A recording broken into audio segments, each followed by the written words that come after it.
This is Southeastern 16 presented by FanDuel. I'm your host, Chris Lee, joined by Jay Greeson. Today we are previewing Notre Dame's road trip to Fayetteville, Arkansas. You can catch this game at 11 Central on ABC.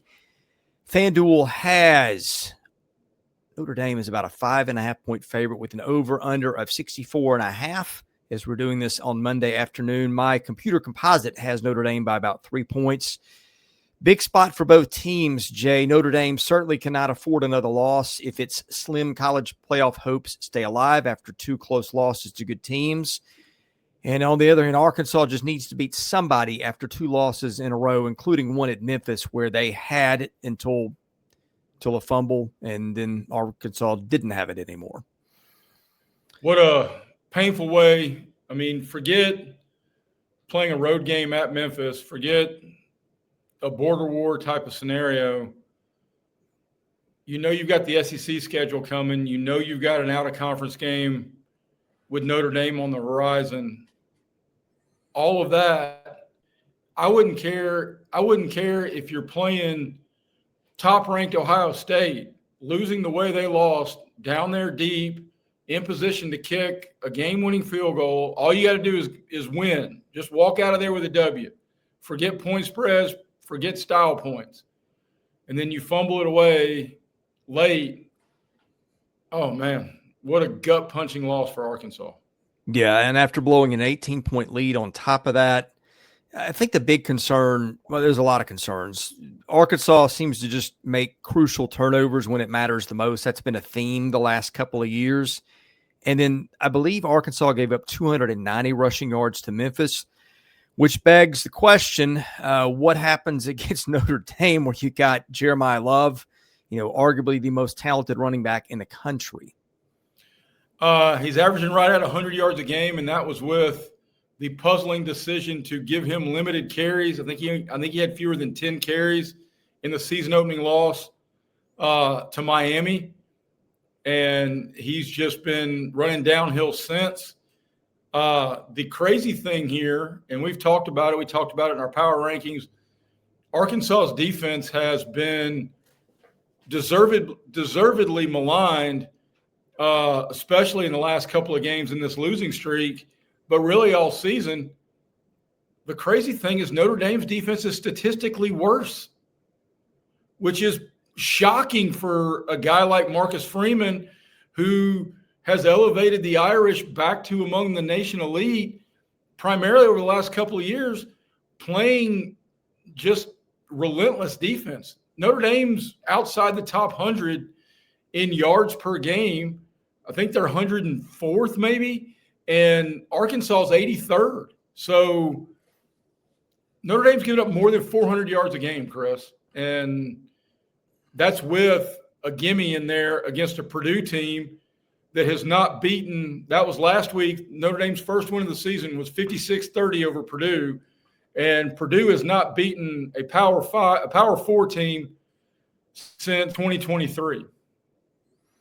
Yeah, I'm going to call that an outlier. Purdue's a little better than it's been. Texas A&M can really move the ball, and of course they caught Miami, and Carson Beck, who's having maybe a Heisman-worthy season. So I think that. Look, I think if our lives depended on it and we had to pick a defense, I think we'd take Notre Dame's. But it does beg a question because Notre Dame had a big problem with Texas A&M's Marcel Reed, who I think threw for about 360 in that one. I wasn't always accurate, but it made a lot of big plays. And, of course, you don't have a lot of quarterbacks in the country who can generate more big plays than can Taylen Green. Completely fair, completely true.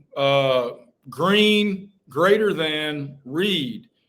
Reed's perimeter playmakers greater than Arkansas's perimeter playmakers. So, because, Marcel Reed churned up a big yardage total, but, I think he was less than 50% completion. He was. Taylen Green's going to be better than that, but he also doesn't have the guys on the perimeter who are going to get 5 yards behind the line, behind a DB, or turn an 8-yard slant into a 58-yard play.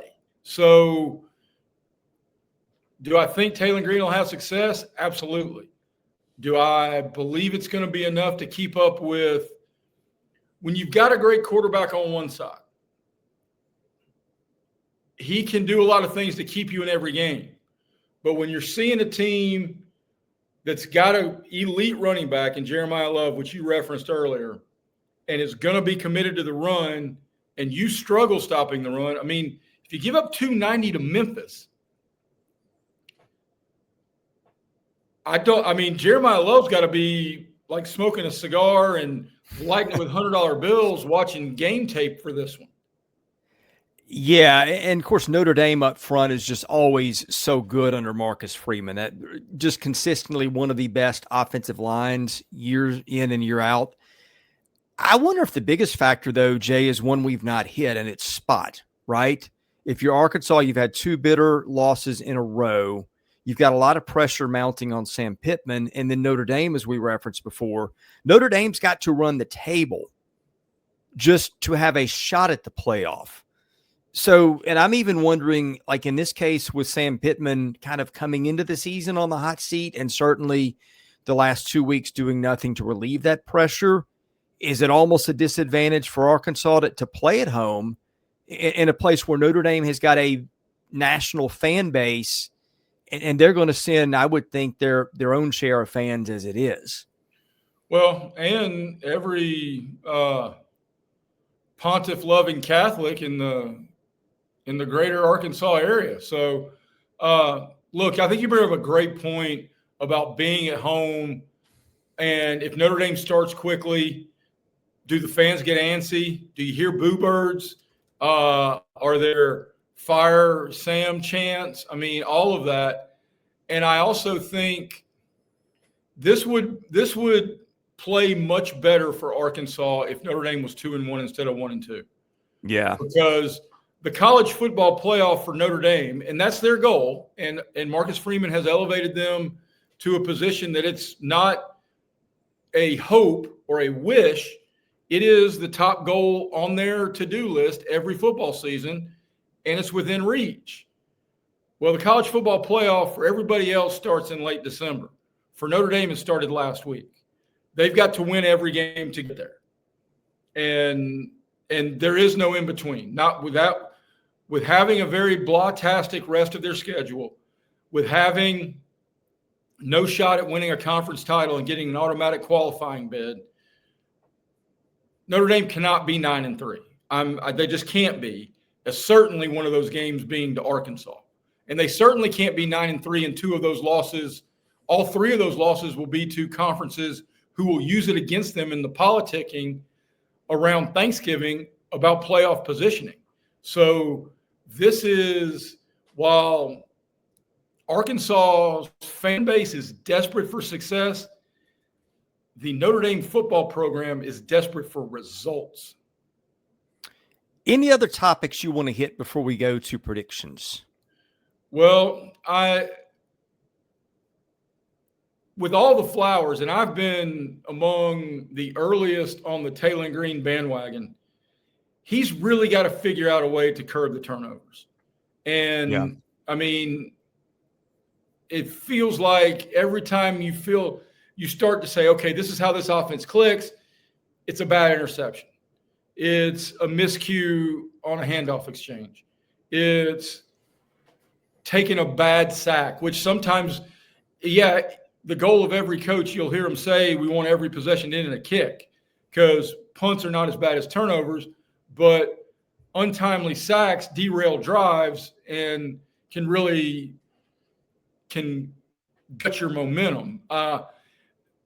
Taylen Green's highlight film is second to none, but he will be truly, truly, truly elite when he just starts playing. And it's not a lot of things, but like 5 or 10% cleaner, if that makes sense. Yeah. Well, and you're speaking of mistakes and being clean.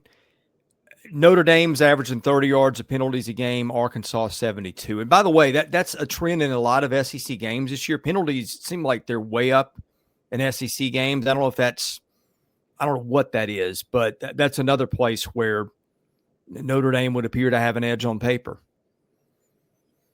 Well, they've got more than one. Yeah, they do. Now Arkansas's got Taylen Green, and so he can always make up for a lot of that. So, and not to mention Arkansas has, pulled an upset on Tennessee in a similar spot a year ago. Can they do it? We'll give you our opinions in just a minute. We were going to remind you first, we're brought to you by Game Time Sidekicks, officially licensed stainless steel drinkware. All SEC schools, over 350 other universities, stainless steel sippy cups, tumblers, 40-ounce bottles, and shaker cups. SE16 gets you 20% off your entire order. Rockform.com, ROKFORM, the world's strongest magnetic phone case. Extreme protection, super strong magnets, and Rock-Lock secure mounting. September is the busiest month of the year with the new iPhone release. SEC25 gets you 25% off your entire order. Also brought to you by Hovey Dry Goods. They make your new favorite hat. Just go to Hovey Dry Goods for high-quality headwear and a great fit and unique designs. And while you're at it, use the promo code Auburn. That is in honor of the Bad Beat Team of the Week. That, of course, was your Auburn Tigers last week. They drew some untimely calls, or non-calls. Let's just put it that way, and a loss at Oklahoma. So Auburn is your Bad Beat Team of the Week. That gets you 15% off your entire order at HoveyDryGoods.com. That is spelled HOVI. All right, Jay Greeson, picks. I'll start with you first. Well, I got to tip my Hovey Dry Goods hat to, it could have been for what happened in Norman, Oklahoma, or they could have looked into their crystal hat or pulled a rabbit out of their hat and made Auburn the promo code for the Bad Beat with the reports of Bruce Pearl stepping down. Oh, yeah. Because that's, and again, this is Monday afternoon. That's a bad beat for the entire Auburn fan base. As for Arkansas and Notre Dame, I don't think Arkansas can match them 2 through 22. I don't think Arkansas is going to match the desperation. Look, I think you'll tell a lot about how this team feels about Sam Pittman. I think this is always an interesting spot when the how well does the program circle their wagons around a head coach when the stones start coming from within the fan base. But I just don't think it'll matter. I think Jeremiyah Love goes for close to 200. I think Notre Dame wins, and if I can get it under a touchdown, I think they cover. Yeah, I'll make the white smoke pick here too. I thought about taking Arkansas on this spot, but the rush defense really worries me against Love, who can just run it with the best of them. I also worry with you about the spot at home for Arkansas. Again, I have answered the bell in this before, but on paper, I feel like Notre Dame is a better team, particularly defensively, despite the struggles, and so we'll go there. All right, when we're over on Saturday, when this game's over, we'll be wrapping it up along with all the other SEC games. Just join the channel if you haven't already. It's free to subscribe, enable your notifications, and we'll be talking about this one, whatever happens afterwards. Anyway, guys, thank you for watching. God bless you. This is Southeastern 16 presented by FanDuel.